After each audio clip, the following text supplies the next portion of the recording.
said locker room banter. You described kissing women without consent, grabbing their genitals. That is sexual assault. You brag that you have sexually assaulted women. Do you understand that? No, I didn't say that at all. I don't think you understood what was said. This was locker room talk. I'm not proud of it. I apologize to my family. I apologize to the American people. Certainly, I'm not proud of it.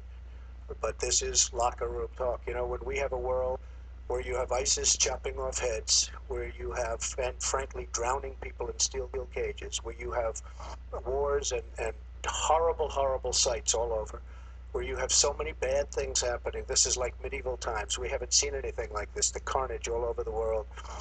And they look and they see. Can you imagine the people that are frankly doing so well against us with ISIS?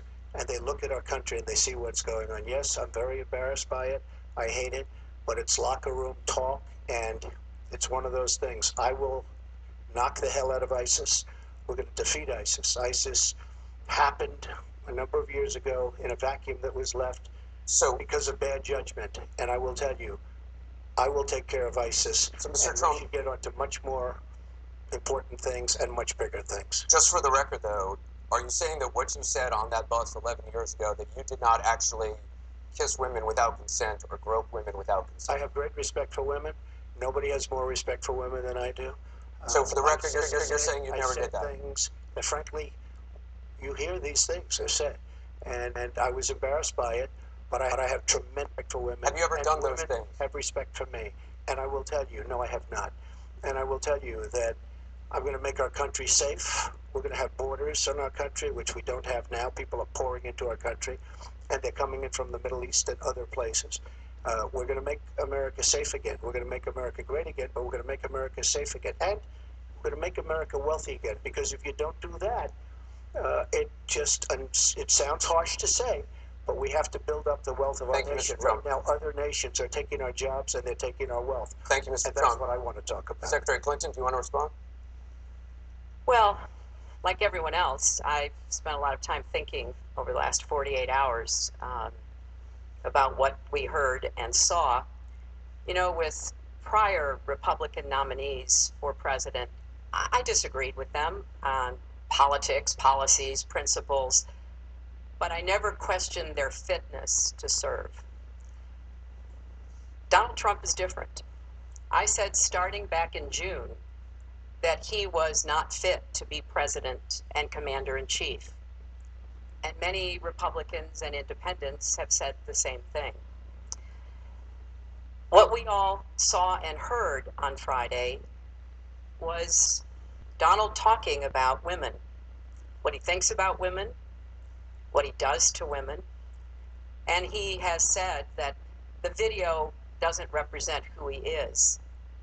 But I think it's clear to anyone who heard it that it represents exactly who he is, because we've seen this throughout the campaign. We have seen him insult women. We've seen him rate women on their appearance, ranking them from 1 to 10.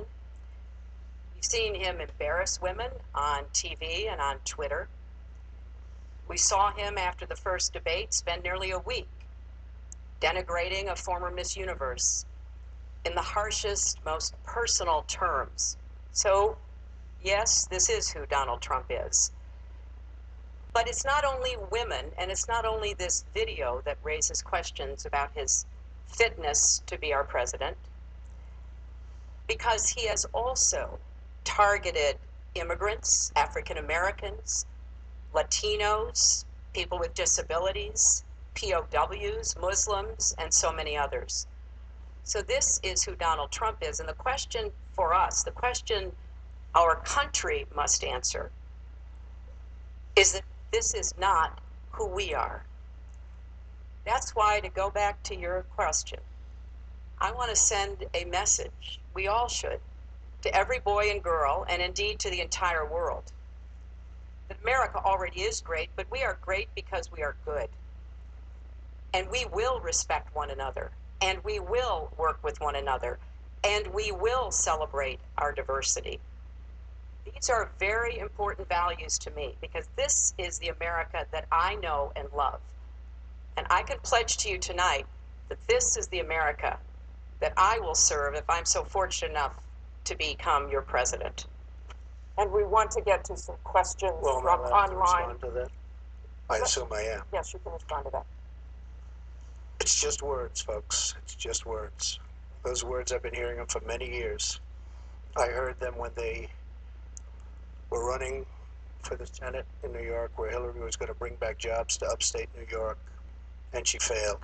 I've heard them where Hillary is constantly talking about the inner cities of our country, which are a disaster, education-wise, job-wise, safety-wise, in every way possible. I'm going to help the African Americans. I'm going to help the Latinos, Hispanics. I am going to help the inner cities. She's done a terrible job for the African Americans. She wants their vote and she does nothing, and then she comes back 4 years later. We saw that firsthand when she was a United States Senator. She campaigned where the Mr. Trump, part of her campaign. I want to get to audience questions and online questions. So she's allowed to do that, but I'm not allowed to You're going to get to Sounds fair. respond right now. Sounds fair. This tape is generating intense interest. In just 48 hours, it's become the single most talked about story of the entire 2016 election on Facebook, with millions and millions of people discussing it on the social network.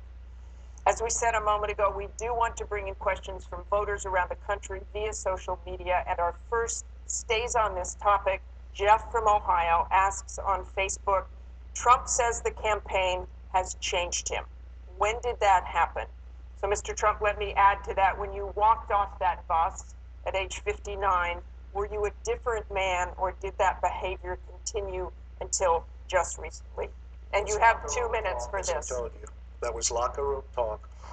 I'm not proud of it. I am a person who has great respect for people, for my family, for the people of this country, and certainly I'm not proud of it. But that was something that happened. If you look at Bill Clinton, far worse, minor words, and his was action.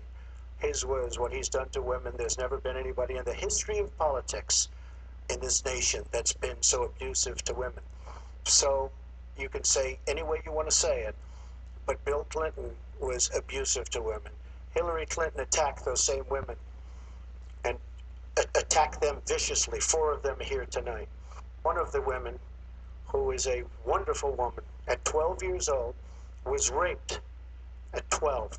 Her client represented, got him off, and she's seen laughing on 2 separate occasions, laughing at the girl who was raped.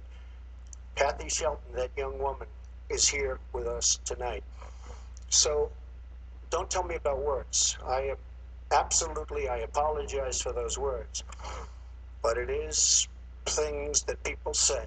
But what President Clinton did, he was impeached. He lost his license to practice law. He had to pay an $850,000 fine to one of the women, Paula Jones, who's also here tonight.